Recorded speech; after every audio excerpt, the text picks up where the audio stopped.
We've stopped ransomware with a beer in hand. Sort of. This week on Tipsy Technologists, we're talking 0 days, zero trust, and maybe zero hang-up.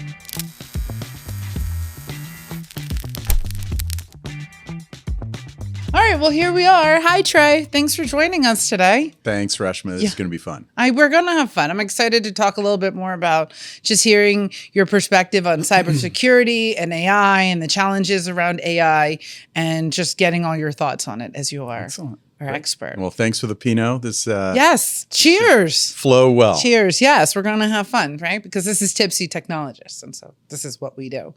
Anyway, so why don't you just tell me a little bit more about you and just a little background on you and where you're from and how you got into technology? Sure. So I've been in cybersecurity for about 25 years now. I started off as a programmer with electronic data systems. That goes quite a bit back, and potentially I'm paying a penance for the code that I wrote by now having to enforce good code. What do you mean? I think in the early days of coding, security was not a feature. Okay. Security was not a forefront part of it. Okay. And so much of what cybersecurity does these days is basically accounting for weaknesses in code. And so the early days of cybersecurity was really putting perimeter defense around a network so that the code that might not be so strong would be sort of contained by walls. As we know, and as we're going to talk about, that's begun to sort of break down as cloud becomes more a feature and the network itself is less of a defined structure for organizations. But anyway, so I was able to, I went back to school thinking I would go into a different field altogether than IT, but had a super passionate professor at University of Texas for Business.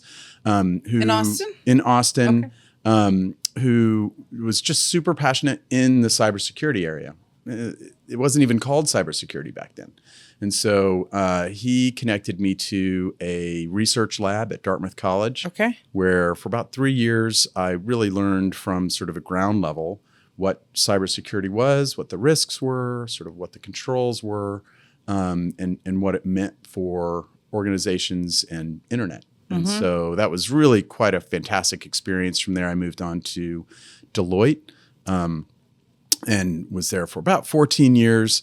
Was able to work in San Francisco, Hyderabad, India, Sydney, Australia. I did quite a bit of tours and worked for some fantastic organizations.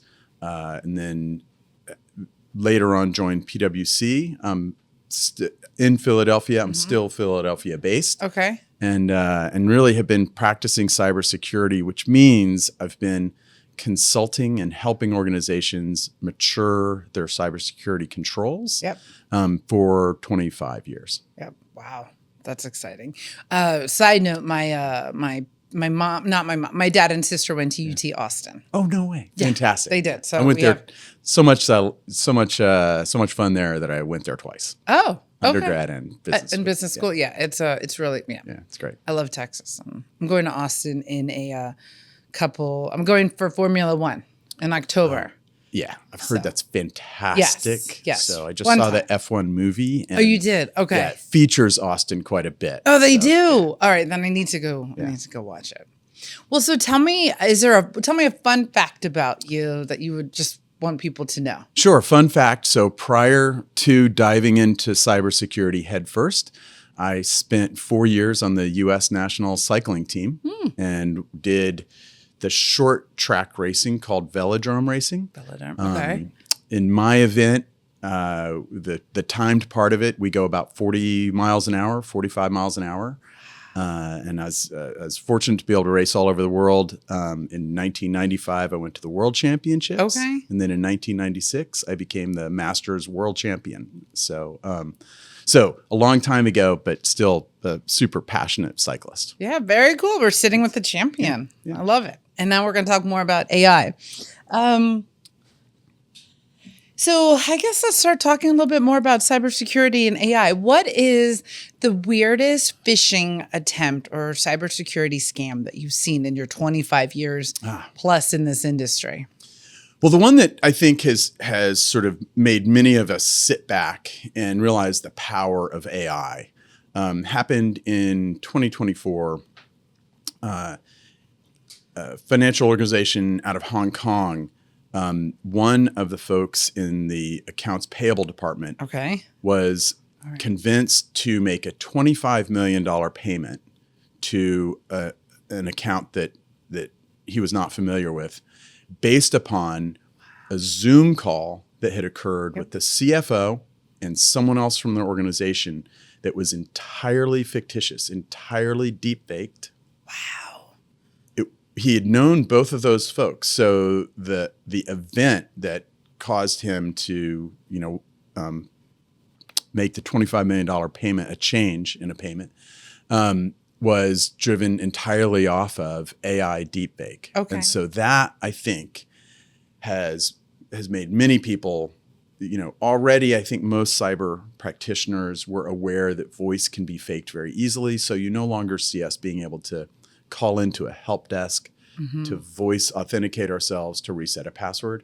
But with the idea of video now becoming, another sort of media by which AI can get very close replications, it makes authentication and it makes knowing what's real a real challenge. And so we're beginning to see AI step into AI used for malicious purposes to, sort of cause.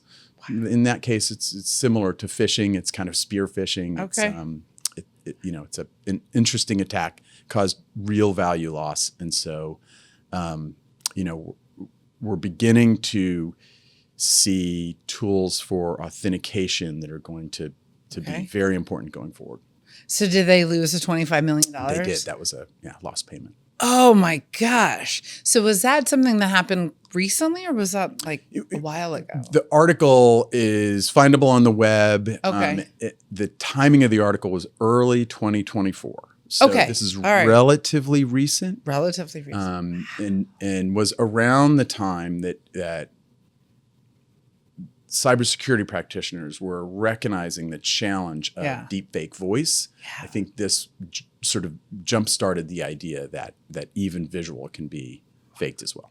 Wow. So those hackers hacked in and faked their voice and their face. Yeah. On a Zoom call. And constructed a conversation. Yeah, pretty amazing. That sounded legit enough. Correct. For them to transfer $25 million just like that. Yeah. So I guess what it shows is we need to have more protocols in place, right? For that's obviously, right? Yeah. I mean, from a business perspective and people perspective, or right? I mean, there has to be something, you think? That's right. I think what we're seeing is a lot of what we'll talk about today is that the basic blocking and tackling of cybersecurity controls, that is policies, training people, awareness, and good data protection still matter. The challenge is that the attacks that we're seeing happen faster. If you think of something like that example, it put a time pressure on the employee that probably wasn't available before. In other words, they had to respond within minutes, or they were asked to respond within minutes. Okay. And so having those controls that are in place be highly, be able to move very fast really becomes pretty important. Right. And so, I think that that we're seeing not that we need new controls, but that the importance of being able to sort of make folks aware of that risk, but also have authentication in place in a way at speed that we haven't had before really becomes important. Wow. Well, good. I definitely want to talk a little more about that. And I think what's also interesting is just how, and I'm based on this story, would you agree that human error seems to be one of the biggest cybersecurity risks, right? This is a prime example of that, in your opinion? Yeah, the human in the loop is still the weakness. And so we'll talk about just the importance of training. It's important to let employees know the art of the possible so that they can at least be professionally skeptic when new things arise, when new requests arise. And that can happen throughout an organization, whether it's HR, in the case we're talking about accounts payable, or even help desk. And so that's something that we're seeing.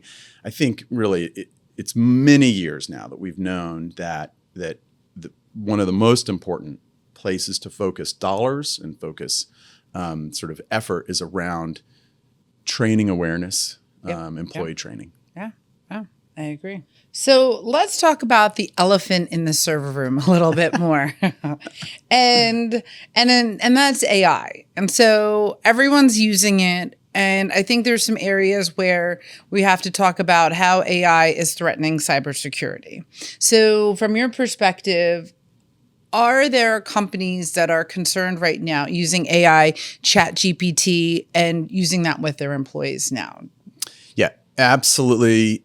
We have seen multiple organizations throw the brakes on AI enablement because of their concern around the potential risks. In the early days, and this might go, back 18 months or so, quite a bit of concern was around the sort of the legality of code written by AI. And whether there would be IP protection around that. Of course, the other concern that I think most of us are familiar with was that prompts that would be put into an AI engine might escape out into the wild, be used for training or for input by AI engines, and so might show up in the results. So if I was to put some unique piece of code into the engine saying something like, can you improve this? It might show up later, and that would be basically a confidentiality loss for organizations. A great example is Samsung. Developers had put a very large amount of code out as part of a query that they had written looking to sort of better understand a large code base. And that code was actually findable in that search engine later. And so that's certainly a risk that you want to avoid. We're beginning to see other threats as well. AI certainly appears to enable better network enumeration, so better finding of weaknesses. And then example that you mentioned, and that is that ability to sort of act like someone who has access. So we're seeing the speed increase of what a human could do by using AI to sort of find either move through networks faster or find new and novel ways to potentially, access a network or create malicious activity. It's very interesting. So you're kind of touching on a little bit more, but let's go a little bit more deeper into it. So about how should companies be approaching the use of AI with their employees now, right? You mentioned a little bit earlier about data loss prevention. I mean, there's a lot of different perspectives, but you can start with any of those areas. Really, like many areas, it's helpful to sort of take a framework approach to how you use this new technology, how it fits into what you already have, but what might be new or novel about it. And so many organizations have come up with framework considerations around AI. If you think of the cloud days as organizations were moving to cloud, one of the things that we heard in the cyberspace was something called shadow IT. And that was the idea that employees with the best of intentions were using tools that were outside of the IT department's control, something like Dropbox or some type of chat that would have been outside of the company network.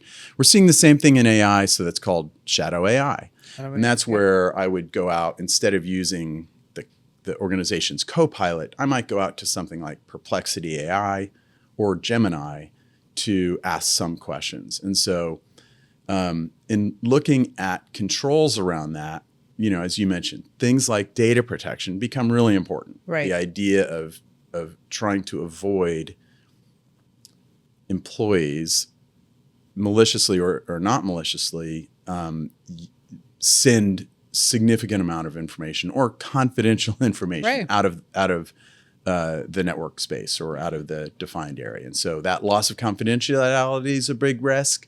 The other thing that we're beginning to see is that, as you begin to sort of integrate more and more data sources for AI, the rights that you're giving AI engines or agents becomes really important. So user access, whether that user is a human or non-human, also becomes very important. Is so that your those are some agentic That's AI? Yeah, Is that where you would talk about agentic. that? Yeah, that's right. So we're I didn't mean to cut you off earlier. Sorry. No, that's fantastic. I was like, agentic. I remember this concept. That's right. Yeah. So the idea, agentic AI is the ability to allow artificial intelligence bots to perform activities. Okay. And so on their own, they can observe something and take an action themselves within the rights that you've given it, to do some kind of workflow.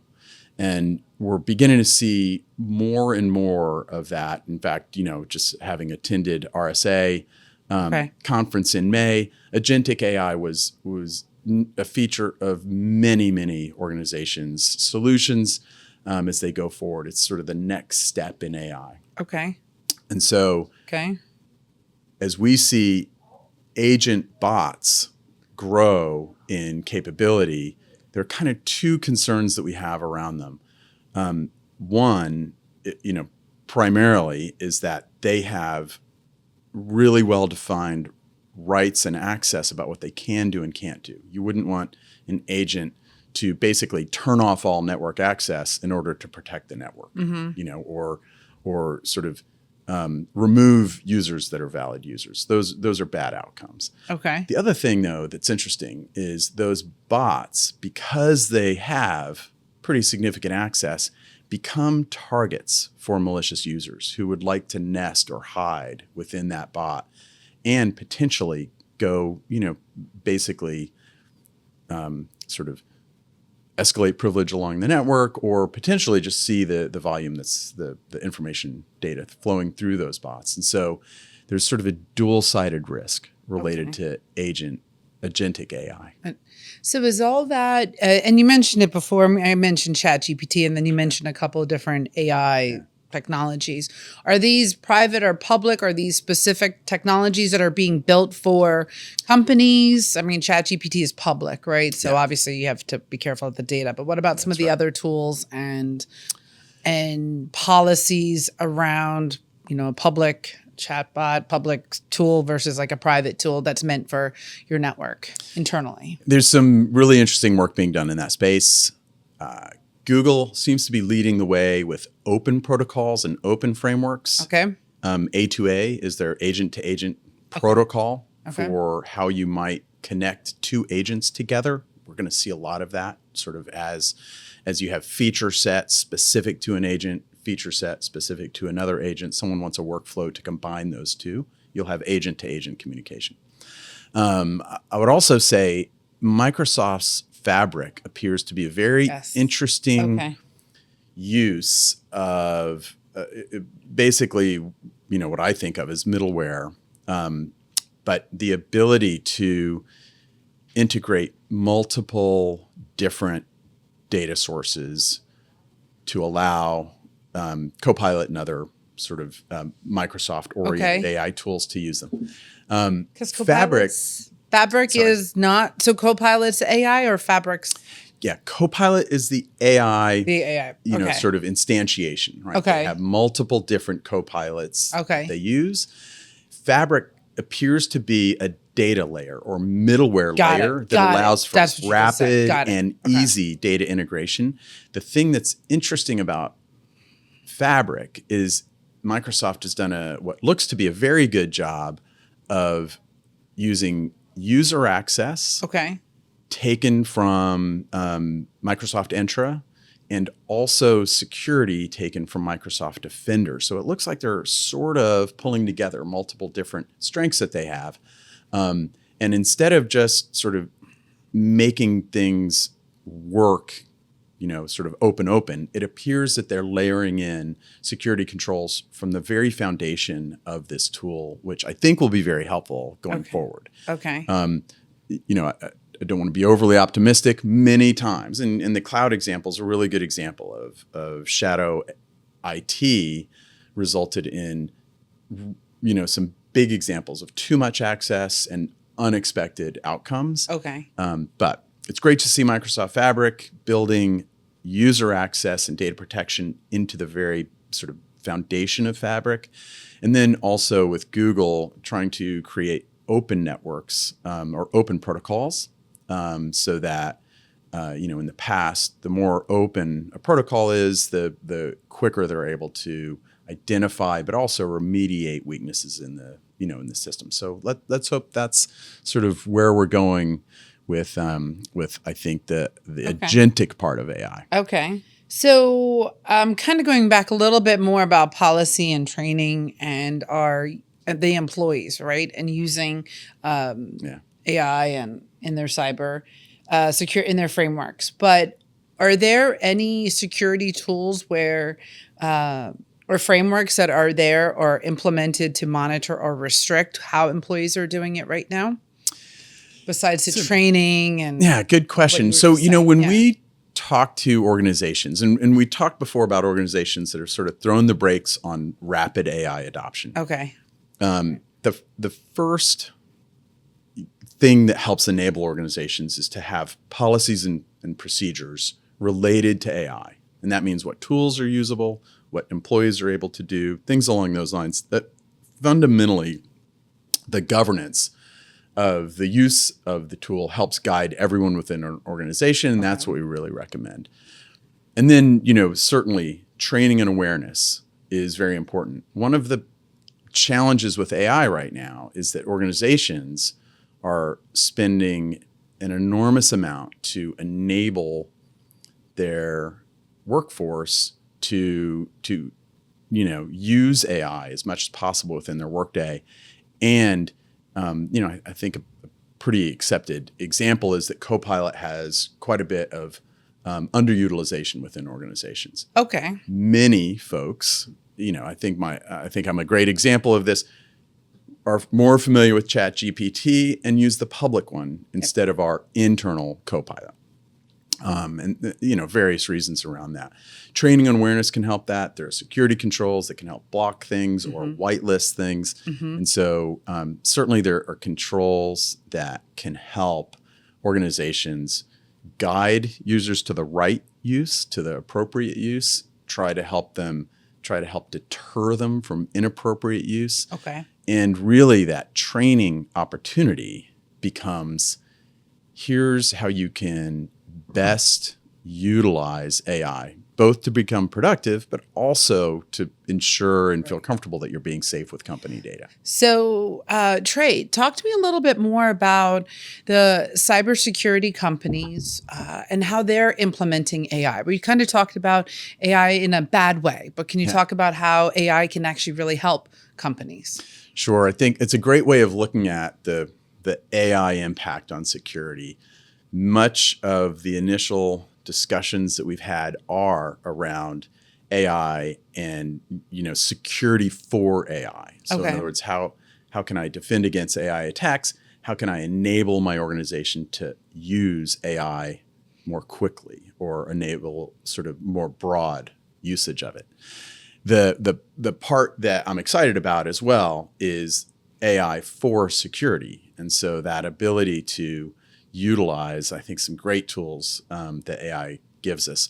We're beginning to see, I think from a security perspective, the integration of AI into existing tools is probably where the most change we've seen happen over the last year. And so if you think of Splunk as an example, they're using not just AI for sort of identifying potentially anomalous events, but they're using agentic AI to say, what would a human user who's researching this event, what additional information might they need, and going and getting that information. Yeah. So you're seeing some beginnings of workflow within that space based on, agentic AI assisting and gathering more data. In some cases, we're beginning to see software solutions that are beginning to enable AI agents to go, let's say, remove a dangerous or malicious endpoint, something that it considers dangerous or malicious. And so that ability to utilize AI not only to help a human user understand what might be bad or a risk early on, but then also to potentially take action on it, very helpful. One of the things I've just recently read about is using agentic AI to have a dynamic response to threat. In other words, if we're hearing about a specific type of threat to a specific type of device, you can have an agent on the network begin to reconfigure ports or open IP addresses or specific devices in order to block that new threat. And so we could see AI beginning to sort of morph a network control layer for specific events. And so that could be very interesting.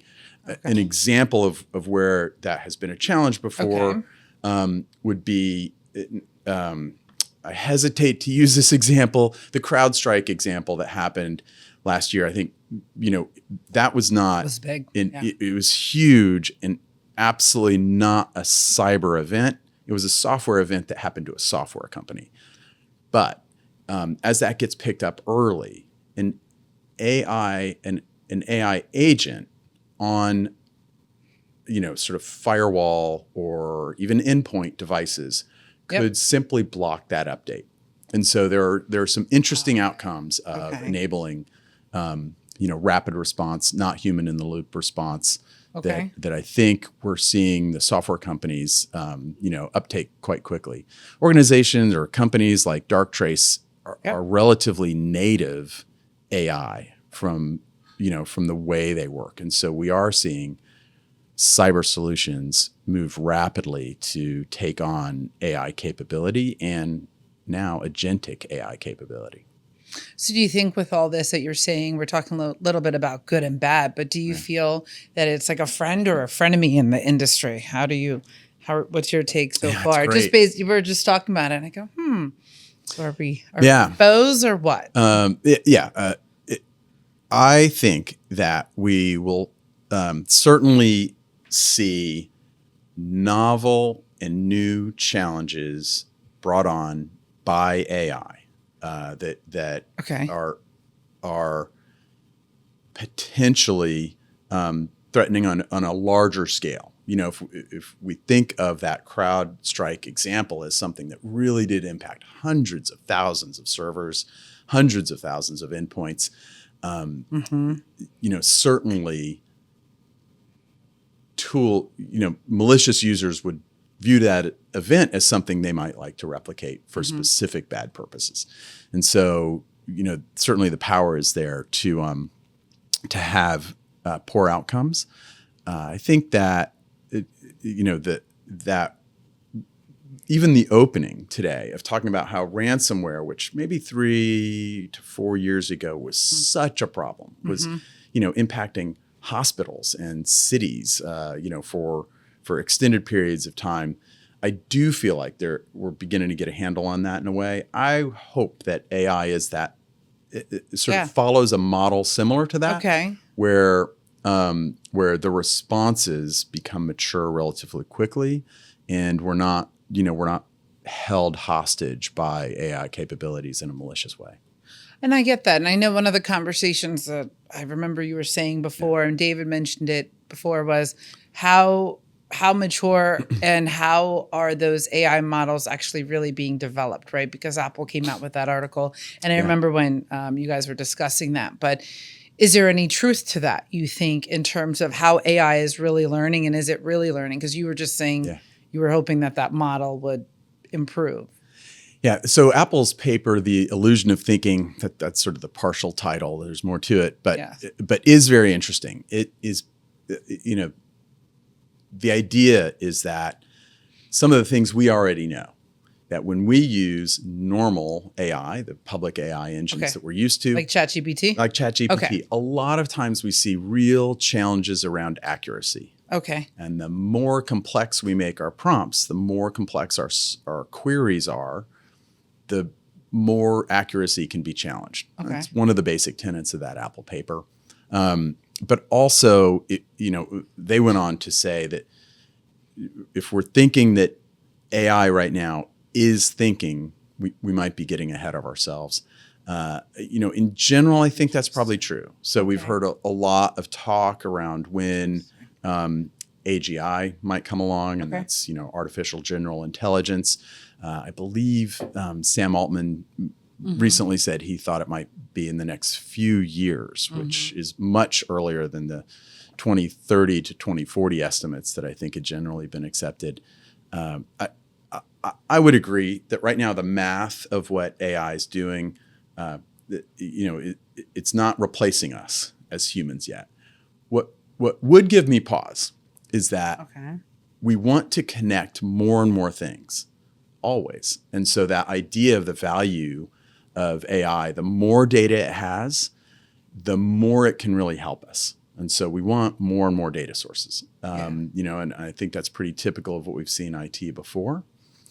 There become real risks around what authority a bot is given to do, and then also what new data sources it has to connect to. In terms of the potential risks. And that, going back to the example before, if a malicious actor takes over a bot and can instruct it on what to do, you could possibly, see some bad outcomes. And so, I'm intrigued about, are we building security into the foundation of the tools that AI uses? I really like the Microsoft Fabric example. I hope it holds true. And, big fan of open protocols like, what Google's doing with A2A. Yes. Just in terms of that commonly sees, that transparency commonly sees issues identified and remediated more rapidly than closed or, private protocols. So what scares you the most about these AI threats and these actors, and what scares you the most? I think one of the things that currently I think of, and this is probably a midterm concern, is the challenge of knowing what real information is. So if I think of, the sort of basic tenets of cybersecurity, there are the three tenets. We're pretty familiar with them. That CIA example of confidentiality, integrity, and availability. Got it. Yes. Okay.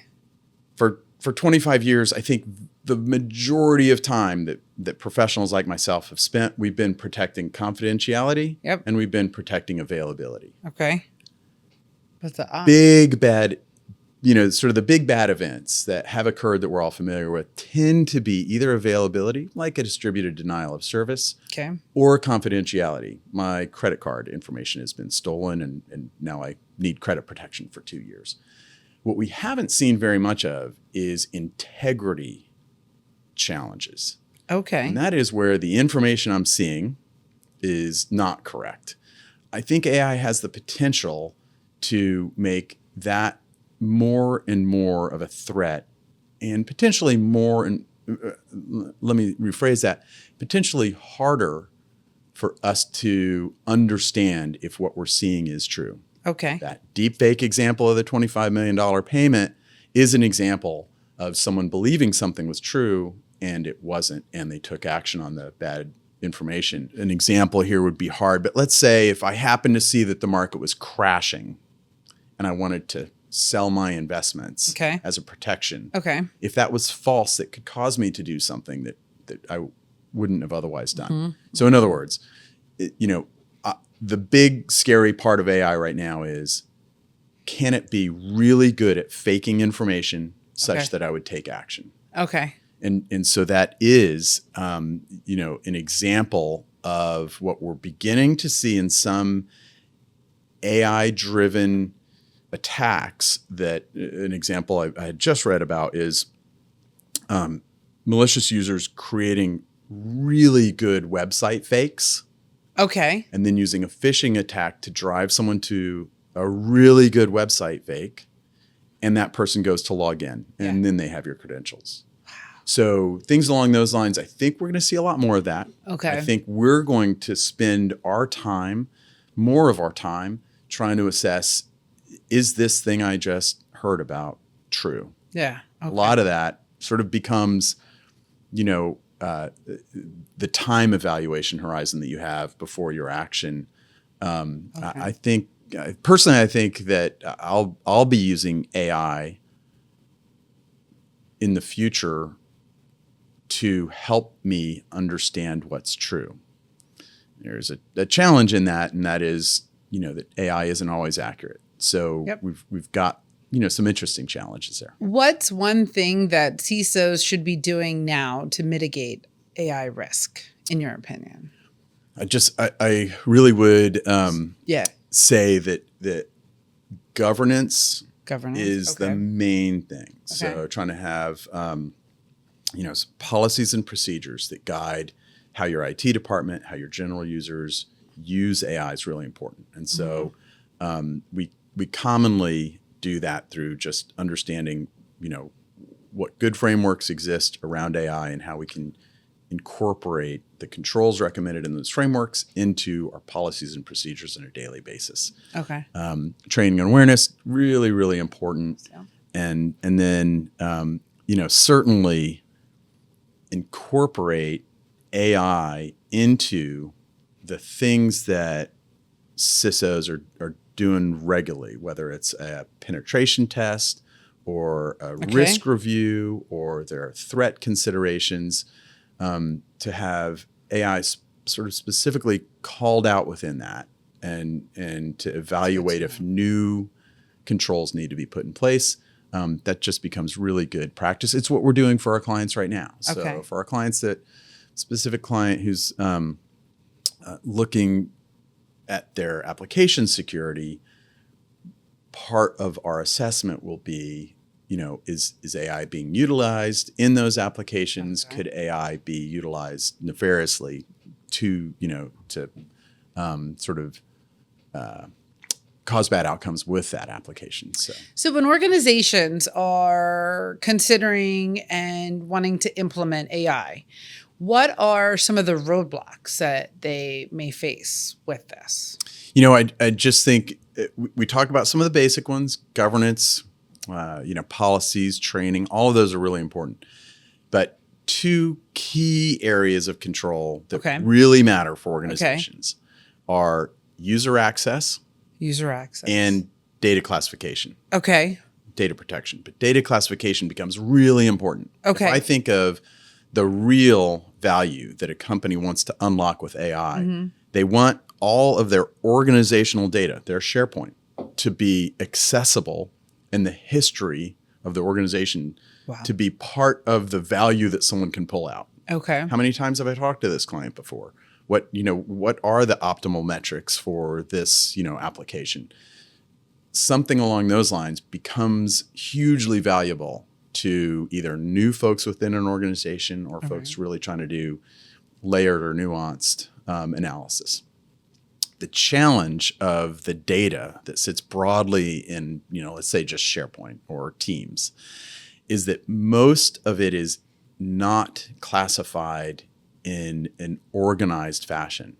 And so the common, sort of scenario that IT security folks face when they're asked, can we let the AI engine crawl all of SharePoint, is, do we have our confidential data appropriately labeled?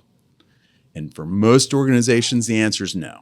So the challenge that hits most IT security departments is that they're aware that the data classification is not robust within their really large unstructured data populations like SharePoint or Teams. And so that prevents them from sort of letting loose AI across holistic big data sets. And sort of slows down the enablement, right? Slows Okay. down the value of the output that AI might give me on a query because it doesn't see everything. And so that might make me not adopt it as fast. So in our consultation with organizations, data classification Yep. becomes a Okay. very important feature. And we're beginning to see, on that AI for security, we're beginning to see software such as Big ID or Security AI ID security. have Okay. much better automation around data classification. The ability to go out and hunt and look for confidential data and then mark it as confidential. As that becomes a more automated process, IT security departments will have better trust that the Okay. data holistically is searchable or usable by AI agents, and general users. So I do think there's a real sort of opportunity for something that's just holistically good for organizations, and that is to classify their data, which has sort of been a lipstick thing before in terms of we have a data classification policy, but most organizations really don't tag data in a way that's usable, repeatable, and robust. So the AI sort of calls that into question, puts much more pressure, I would say, on getting data classification correct. And then also, I mentioned before, but user access in that same way, the idea of making sure that users have appropriate access so that they can't see, super confidential data, CEO pay, or who's on Right. performance plans, things along those lines, also becomes very important.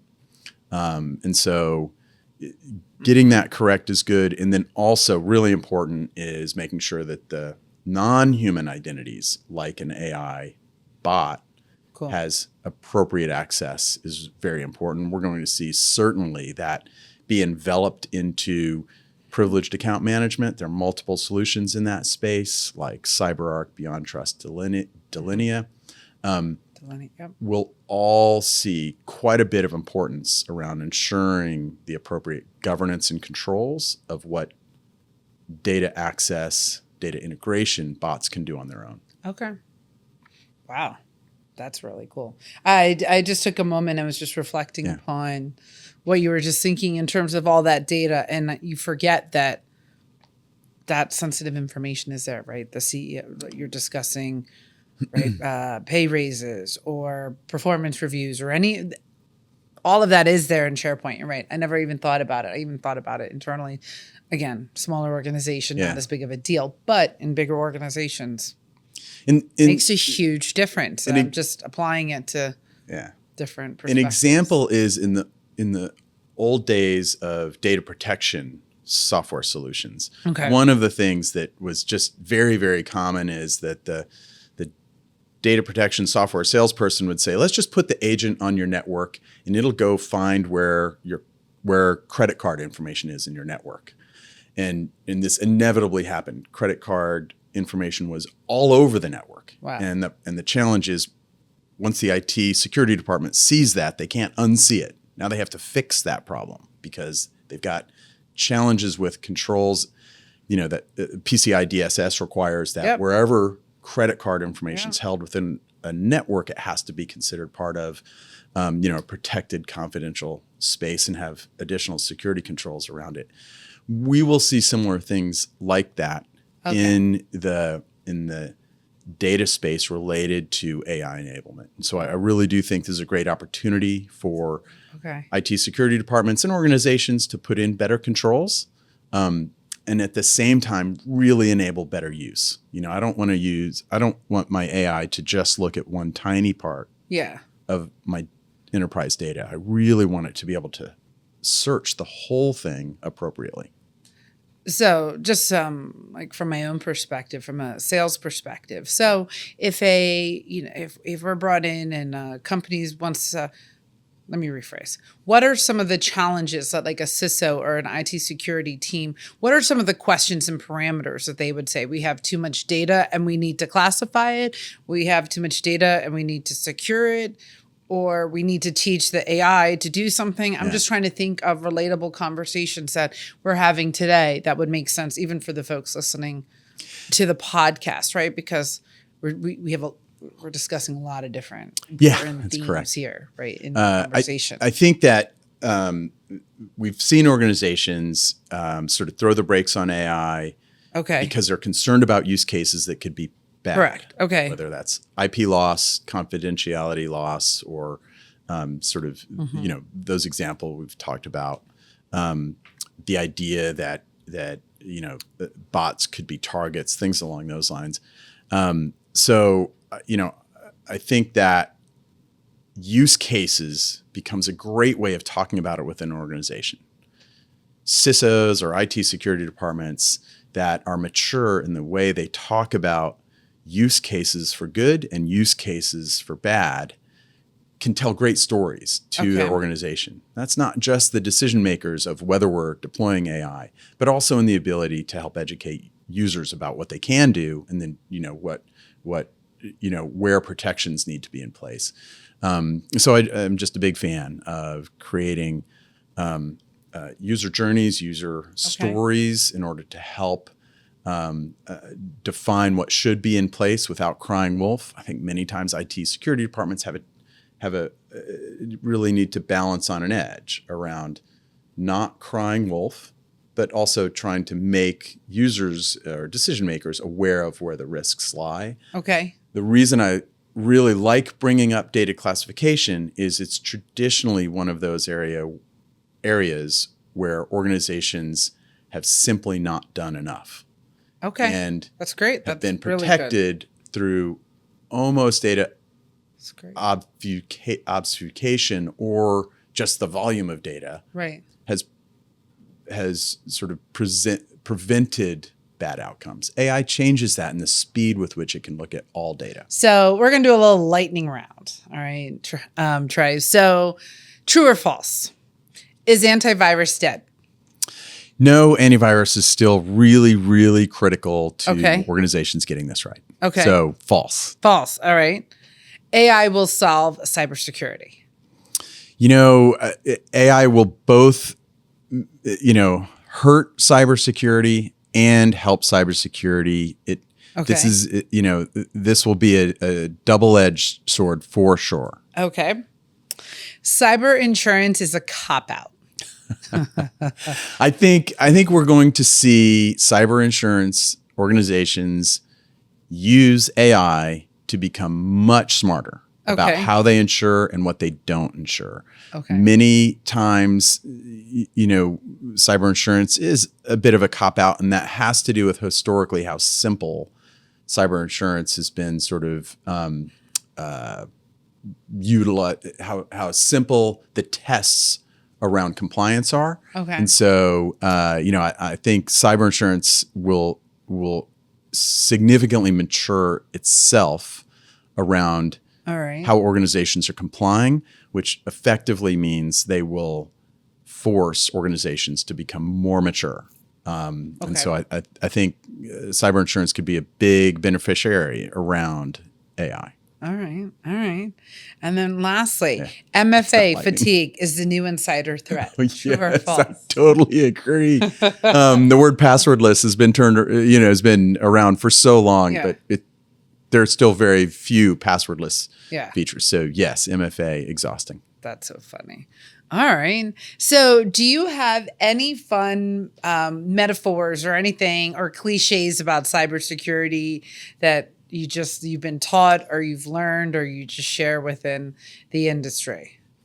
I just think of my own approach to cybersecurity is really based on three things. So number one, use industry accepted frameworks. So have secure controls based on something that's reasonable. And, I think of the rise of NIST cybersecurity framework as a fantastic foundation to start. Okay.